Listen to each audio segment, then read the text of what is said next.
Hello everyone, स्वागत है आप सबका हमारे YouTube channel concept to clarity में।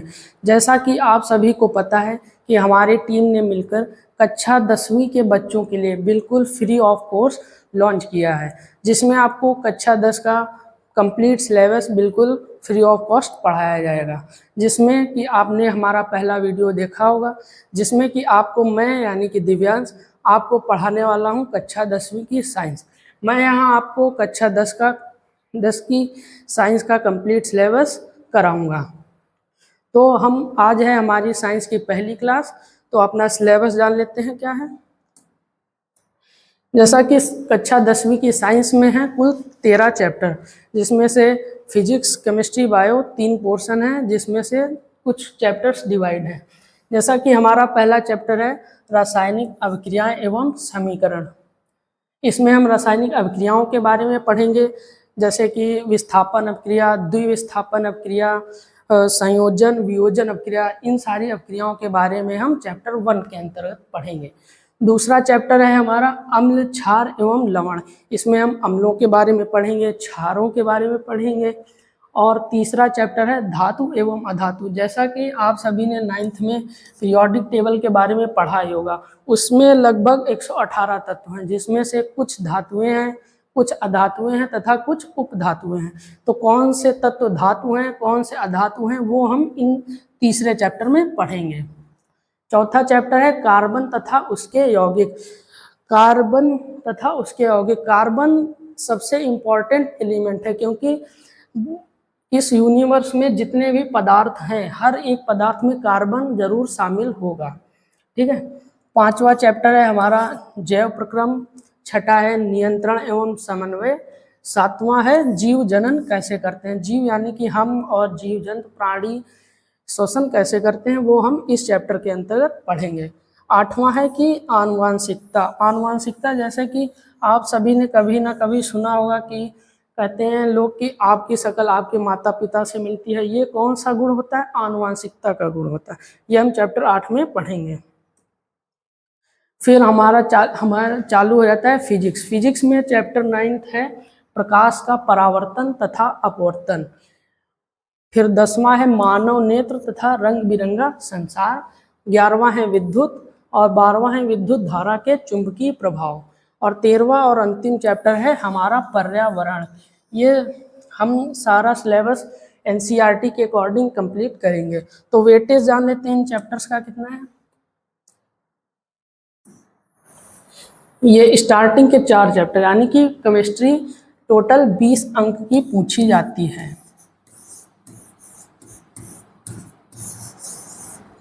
जिसमें 4 चैप्टर हैं, यानी कि हर एक चैप्टर से 5 अंक का पूछा जाता है, यानी कि चारों चैप्टर का वेटेज लगभग समान है। और बायो भी 20 अंक की है, इसमें भी 4 चैप्टर हैं, इसमें हर सभी चैप्टर से 5-5 अंक का पूछा जाता है, इसमें भी सबका वेटेज लगभग समान है। फिर आ जाती है फिजिक्स। फिजिक्स में इस 2 चैप्टर हैं, स्टार्टिंग के इनसे 12 अंक का पूछा जाता है। और जो 11वां और 12वां चैप्टर है, इसमें से 13 अंक, यानी 2 चैप्टर से 6-6 अंक का लगभग पूछा जाता है। और लास्ट चैप्टर है हमारा पर्यावरण, इसमें से पूछा जाता है 5 अंक का। तो ये हो गया हमारा सिलेबस और हर एक चैप्टर का वेटेज। तो हमारी साइंस की पहली क्लास है, तो स्टार्ट करते हैं। पहली क्लास में हम पढ़ेंगे बेसिक्स। तो जान लेते हैं साइंस, आखिर साइंस है क्या। जैसा कि आप सभी ने देखा होगा कि हमारे चारों ओर कुछ घटनाएं होती हैं, उन सभी घटनाओं का अध्ययन करना ही साइंस कहलाता है। जैसे कुछ घटनाएं, जैसे कि तारों का टिमटिमाना, और जो पृथ्वी है वो सूर्य के चारों ओर चक्कर क्यों लगा रही है, इन सभी चीज़ों का अध्ययन हम साइंस के अंतर्गत करते हैं। ठीक है। तो साइंस की डेफिनेशन पहले लिख लेते हैं, क्या है। प्रकृति यानी कि नेचर,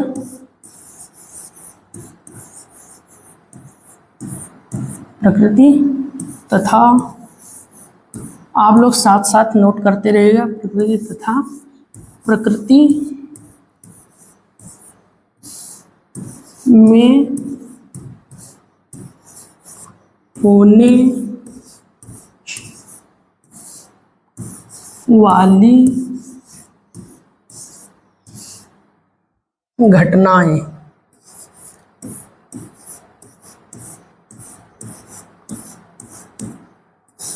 घटनाएं जैसे कि तारों का टिमटिमाना,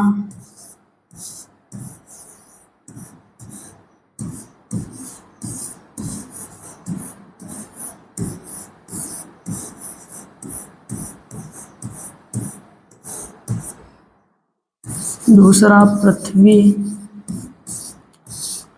का सूर्य के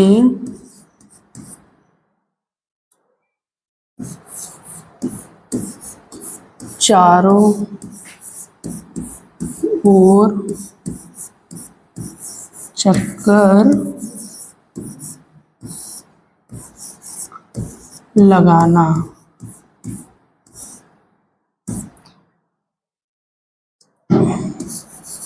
इन सभी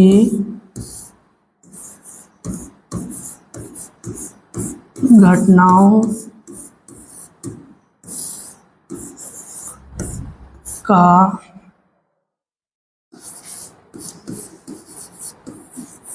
अध्ययन हम विज्ञान के अंतर्गत करते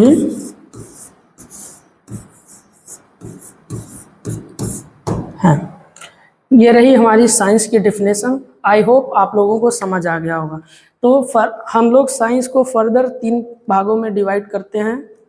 पहला है जैसे कि रसायन विज्ञान, और दूसरा है भौतिक विज्ञान, तीसरा है जीव विज्ञान। रसायन विज्ञान के अंतर्गत हम रासायनिक पदार्थों के बारे में अध्ययन करते हैं, उनकी संरचना के बारे में अध्ययन करते हैं, और कोई पदार्थ किन सूक्ष्म कणों से मिलकर बना है उनका अध्ययन करते हैं। ठीक है, तो इसकी डेफिनेशन लेते हैं।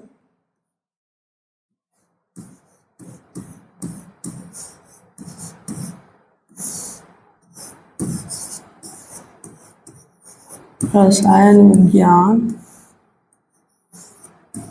के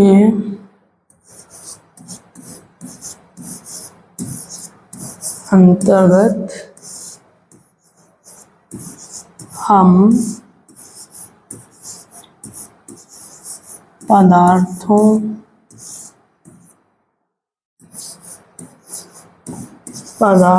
की संरचना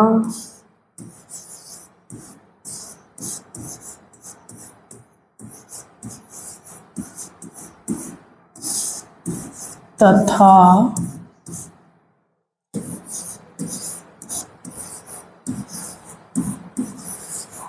वे पदार्थ किन सूक्ष्म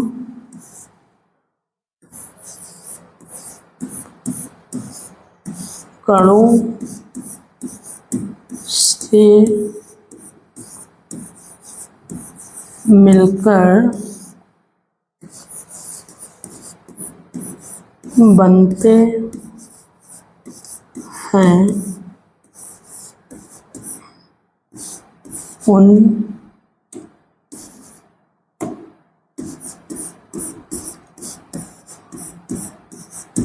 चीजों का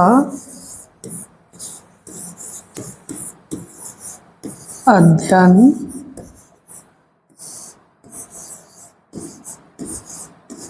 करते हैं। दूसरा पार्ट है भौतिक विज्ञान। भौतिक विज्ञान के अंतर्गत हम पदार्थ की भौतिक गुण जैसे कि बल, ऊर्जा, उन सभी चीज़ों के बारे में अध्ययन करते हैं। जैसे कि हमारे यूनिवर्स में 2 प्रकार के बल हैं, एक होते हैं संरक्षी बल, दूसरे होते हैं असंरक्षी बल। तो ये हमारे क्लास 11th का टॉपिक है, हम क्लास 11th में पढ़ेंगे। और गति के बारे में अध्ययन करते हैं, जैसे एक समान गति हो गई, असमान गति हो गई, ये सब हम क्लास 11th में पढ़ेंगे। तो इसकी डेफिनेशन लिख लेते हैं।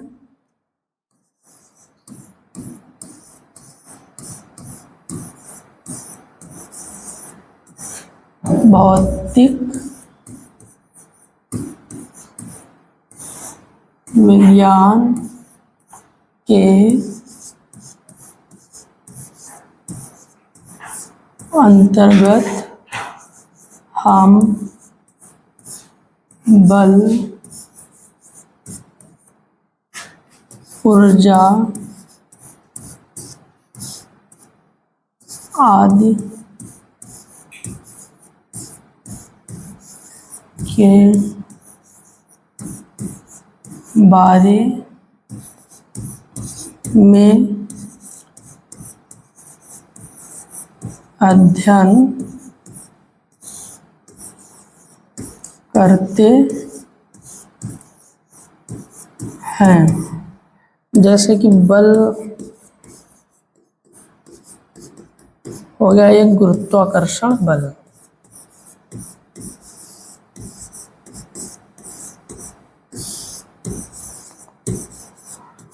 गुरुत्वाकर्षण बल क्या है? जब भी हम कोई वस्तु ऊपर की ओर फेंकते हैं तो वह वापस हमारे पास ही लौट के आती है।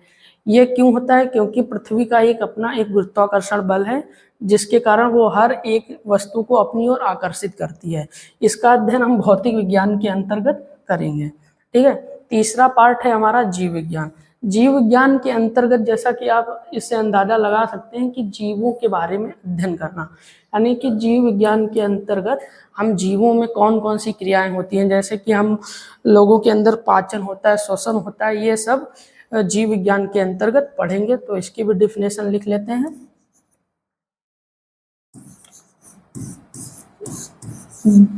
जीव विज्ञान के अंतर्गत हम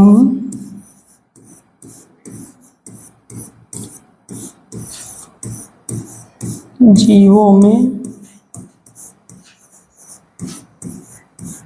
होने वाली क्रियाओं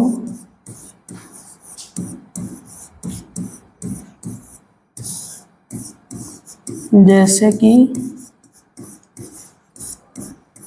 पाचन, श्वसन आदि सब के बारे में अध्ययन करते हैं।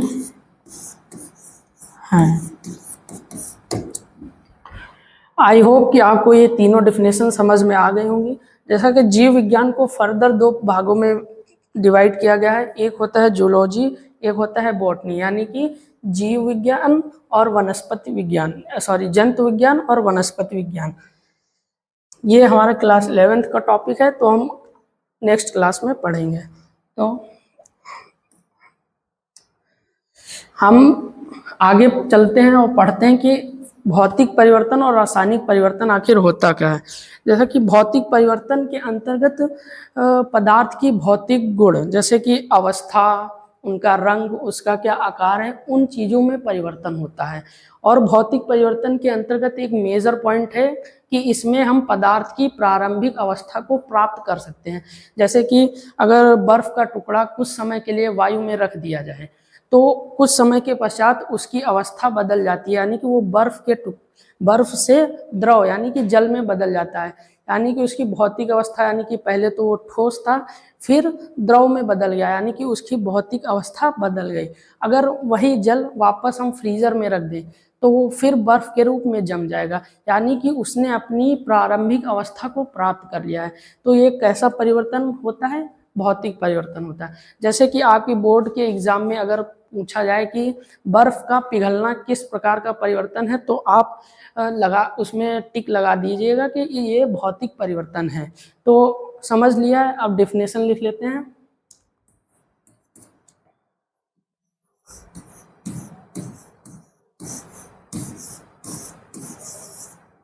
भौतिक परिवर्तन के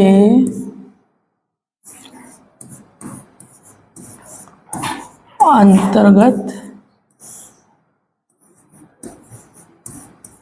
पदार्थ के भौतिक गुण, भौतिक गुण जैसे कि उनका आकार और उसकी आकृति और उसकी क्या अवस्था है,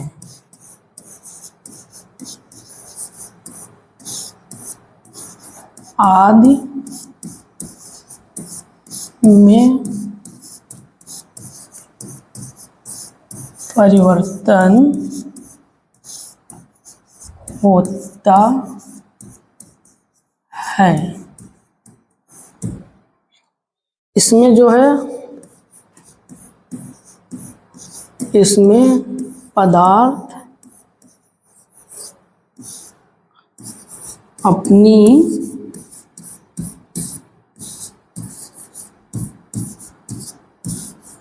प्रारंभिक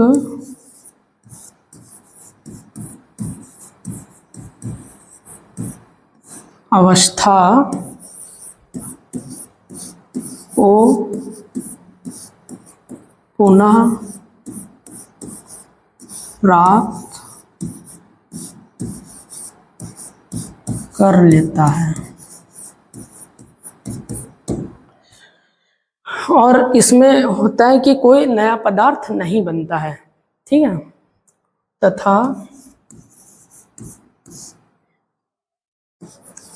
इसमें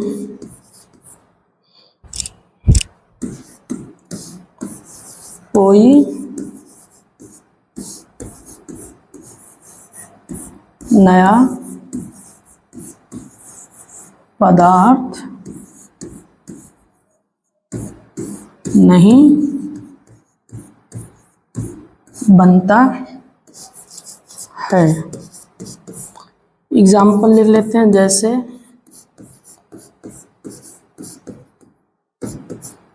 बर्फ का पिघलना। बर्फ का पिघलना एक रासायनिक भौतिक परिवर्तन है, क्योंकि हम जल से पुनः बर्फ को प्राप्त कर सकते हैं, ठीक है। दूसरा एग्जाम्पल, जल का भाप बनना।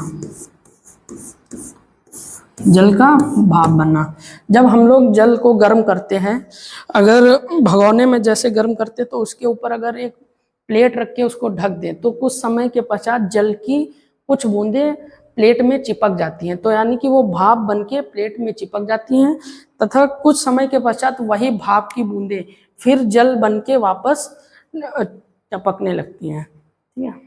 यानी कि उसने अपनी प्रारंभिक अवस्था को पुनः प्राप्त कर लिया, ठीक है। तो दूसरा परिवर्तन होता है रासायनिक परिवर्तन। रासायनिक परिवर्तन के अंतर्गत क्या होता है कि पदार्थ के रासायनिक गुण भी बदल जाते हैं। जैसे पदार्थ के रासायनिक गुण भी बदल जाते हैं, और इसमें एक मेजर पॉइंट ये होता है कि रासायनिक परिवर्तन के अंतर्गत पदार्थ जो है वो अपनी प्रारंभिक अवस्था को प्राप्त नहीं कर सकता है। जैसे कि अगर हम सभी लोग लकड़ी को अगर जलाने के कुछ समय के पश्चात वो कोयला बन जाता है, फिर उसके बाद राख बन जाता है, यानी कि पदार्थ की अवस्था बदल गई, यानी कि लकड़ी पहले ठोस थी, उसके बाद उसकी अवस्था बदल गई कि वो राख बन गई। अब क्या राख से वापस लकड़ी को प्राप्त कर सकते हैं? तो नहीं प्राप्त कर सकते हैं। तो रासायनिक परिवर्तन के अंतर्गत ये होता है कि हम पदार्थ की प्रारंभिक अवस्था को पुनः प्राप्त नहीं कर सकते हैं।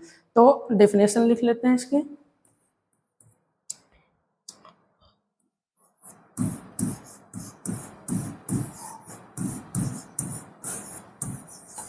रासायनिक परिवर्तन के अंतर्गत हम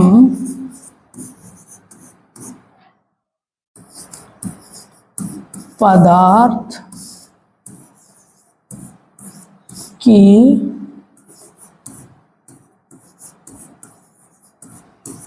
प्रारंभिक अवस्था को प्राप्त नहीं कर सकते हैं तथा रासायनिक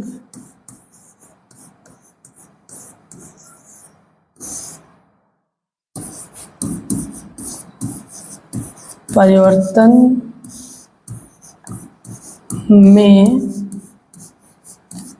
नए पदार्थों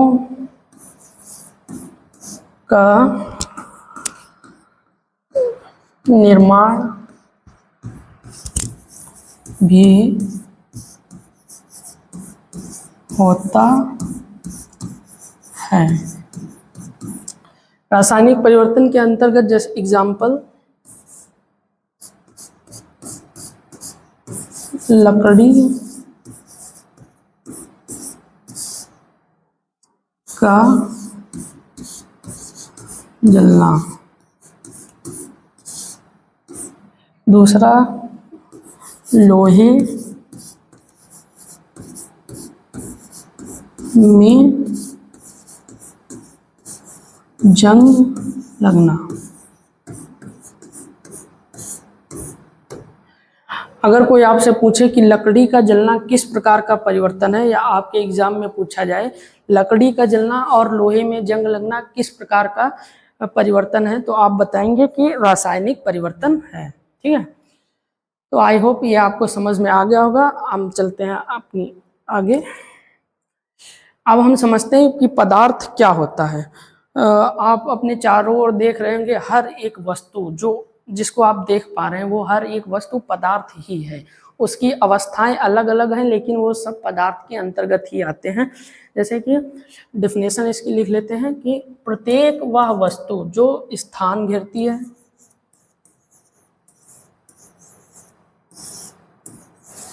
प्रत्येक वह वस्तु जो स्थान घेरती है तथा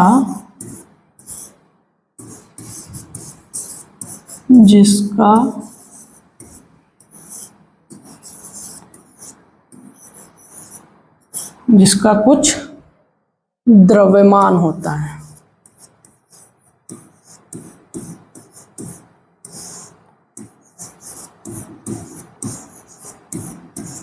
द्रव्यमान होता है पदार्थ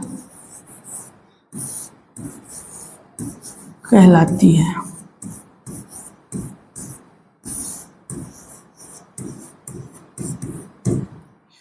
जैसे एग्जाम्पल में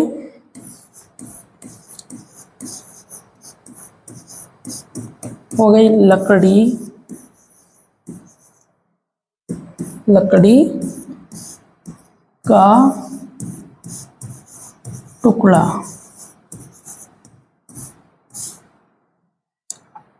दूसरा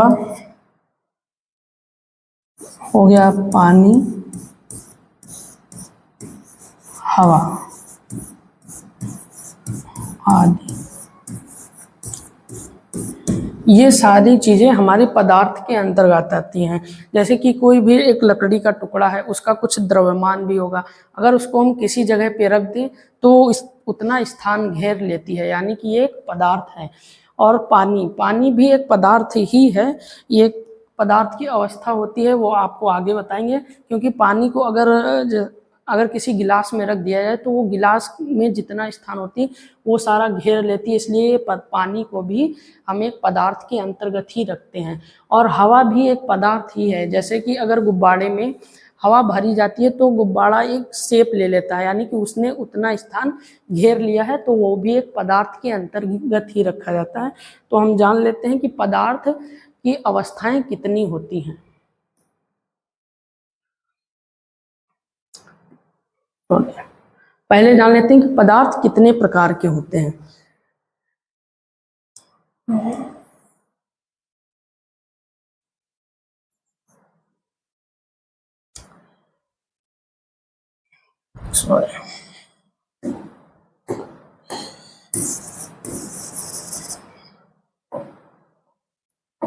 पदार्थ हमारे दो प्रकार के होते हैं, एक होते हैं भौतिक अवस्था के आधार पर और दूसरे होते हैं संरचना के आधार पर। तो हम लिख लेते हैं, फर्स्ट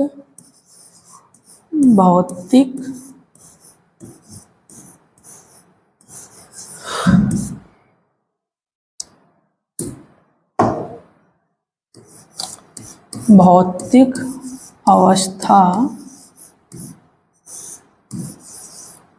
के आधार पर, और दूसरे होते हैं संरचना के आधार पर। तो भौतिक अवस्था के आधार पर पदार्थ हमारे 5 प्रकार के होते हैं। पहला होता है ठोस, यानी कि सॉलिड, और दूसरे होते हैं द्रव, यानी कि लिक्विड,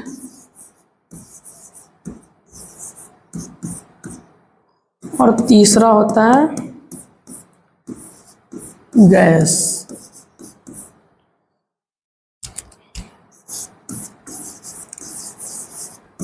और चौथा जो अवस्था होती है पदार्थ की, उसे हम लोग बोलते हैं प्लाज्मा।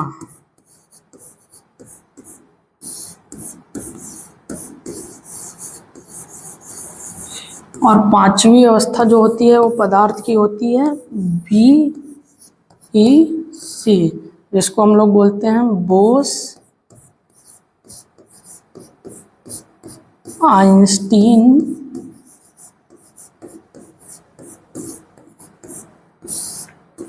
कंडेंसेट।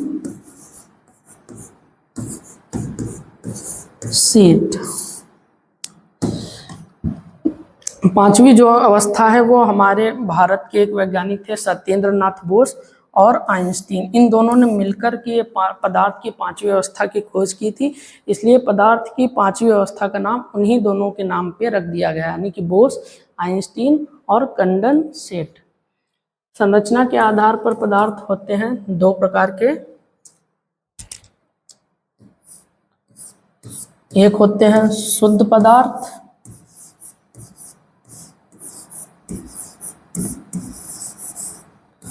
यानी कि प्योर सब्सटेंसेस,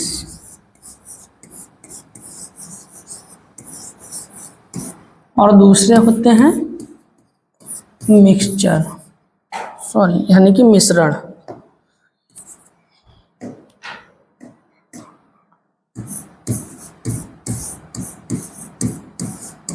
मिश्रण यानी कि मिक्सचर।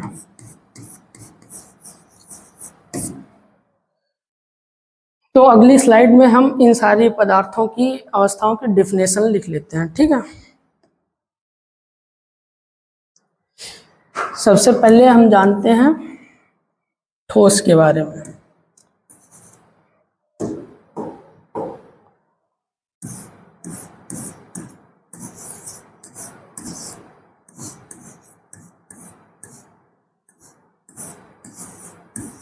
ठोस यानी कि सॉलिड। पहले इसके बारे में समझ लेते हैं, फिर इसके डिफिनेशन लिखते हैं। ठोस जो पदार्थ होते हैं ये वे पदार्थ होते हैं जिनका आकार और आयतन निश्चित होता है। जैसे कि अगर हम ईंट ले लें, ईंट का आकार भी निश्चित होता है, आयतन भी निश्चित होता है, तो वो पदार्थ की कौन सी अवस्था कहलाती है? ठोस अवस्था कहलाती है। तो इसकी अब डिफिनेशन लिख लेते हैं। ठोस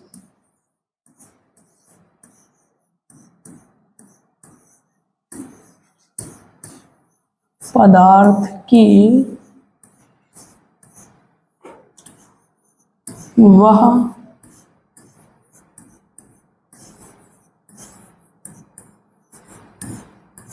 अवस्था है जिसमें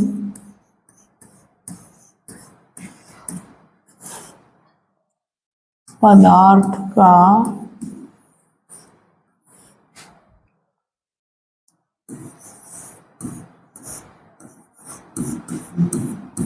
आकार व आयतन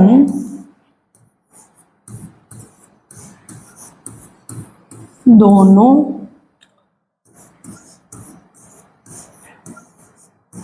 निश्चित होता है। जैसे कि एग्जाम्पल लिख लेते हैं।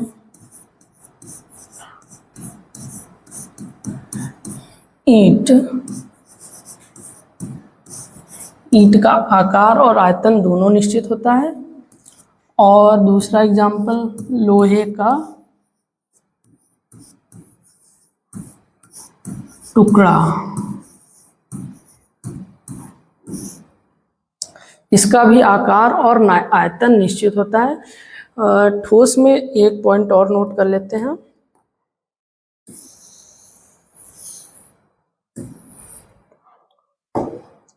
इन पदार्थों के कण बहुत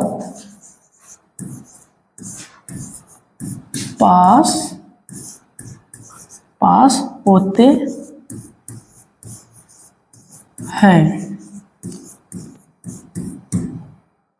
ठीक है। दूसरी अवस्था जो है हमारी पदार्थ की वो है द्रव।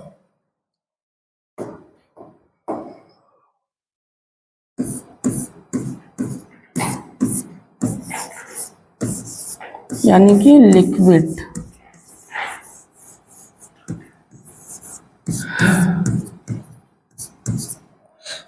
लिक्विड के बारे में समझ लेते हैं कि जो द्रव अवस्था होती है उनमें पदार्थों की आयतन तो निश्चित होता है लेकिन इनका आकार निश्चित नहीं होता है। जैसे कि हमने पानी ले लिया, जैसे कि 1 लीटर पानी ले लिया, अगर इसको हम गिलास के अंदर डालेंगे तो वो गिलास का शेप ले लेगा, अगर उसको हम बाल्टी के अंदर डालें तो वो बाल्टी का शेप ले लेगा।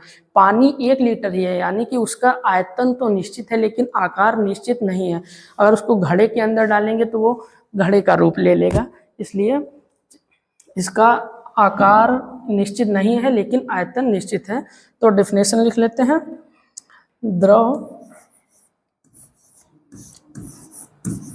पदार्थ की वह अवस्था है जिसमें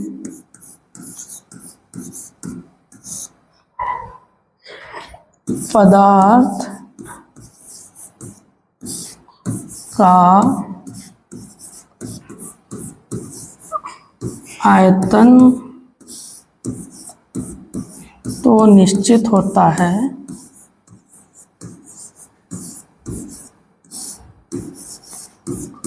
जिसमें पदार्थ का आयतन तो निश्चित होता है लेकिन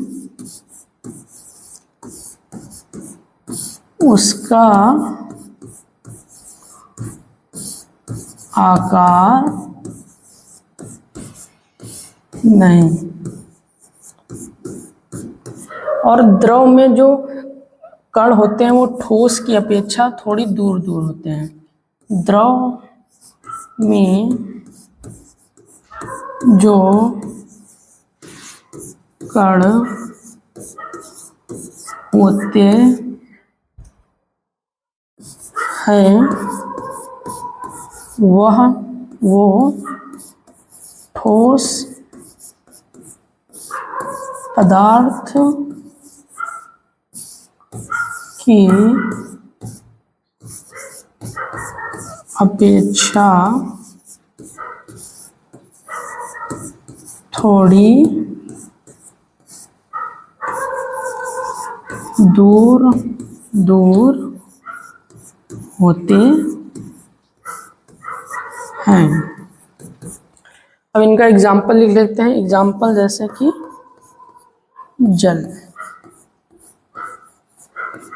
ठीक है, आई होप आप सबको ये सब समझ आया होगा। तो चलिए पदार्थ की तीसरी अवस्था कौन सी होती है? गैस। गैस के बारे में जान लेते हैं कि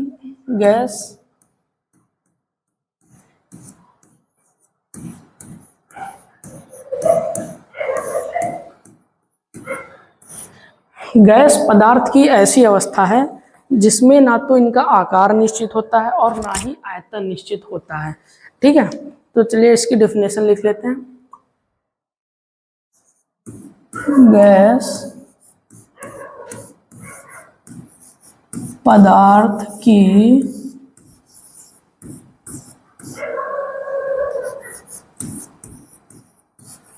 ऐसी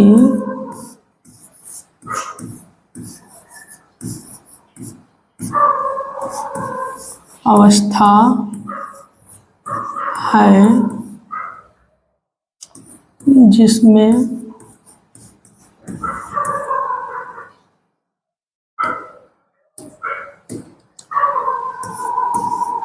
जिसमें इसका ना तो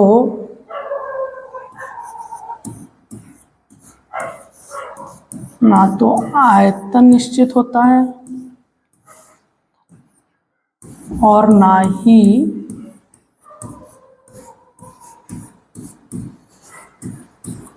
आकार निश्चित होता है। आकार निश्चित होता है। एग्जाम्पल में जैसे गैसेस के बारे में आपने सुना होगा, नाइट्रोजन गैस, हाइड्रोजन गैस। कि नाइट्रोजन गैस यानी कि N2। दूसरी हो गई जैसे कि हाइड्रोजन ऑक्सीजन,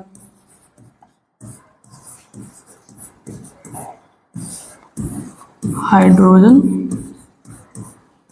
गैस H2। तो आई होप आप सबको ये समझ आया होगा। तो चलिए आज हम अपनी क्लास यहीं पे समाप्त करते हैं। तो इस क्लास में हमने पढ़ा कि पदार्थ क्या होते हैं, पदार्थ की कितनी अवस्थाएं होती हैं, आखिर साइंस क्या होती है और साइंस को कितने भागों में डिवाइड किया गया है। तो पदार्थ की चौथी और पांचवी अवस्था के बारे में हम अपनी अगली क्लास में जानेंगे। और इस एक और क्लास हमारी बेसिक्स की रहने वाली है जिसमें आपको कक्षा 10 में यूज होने वाले इम्पॉर्टेंट यौगिक और उनके सूत्र के बारे में बताया जाएगा और कुछ एलिमेंट जो हैं उनको बताया जाएगा जो आपको याद रखने हैं। तो चलिए आज अपनी क्लास यहीं पे समाप्त करते हैं। अगर आपको ये क्लास अच्छी लगी हो तो इसको लाइक शेयर सब्सक्राइब जरूर करिएगा और आप सभी अपना ख्याल अवश्य रखिएगा।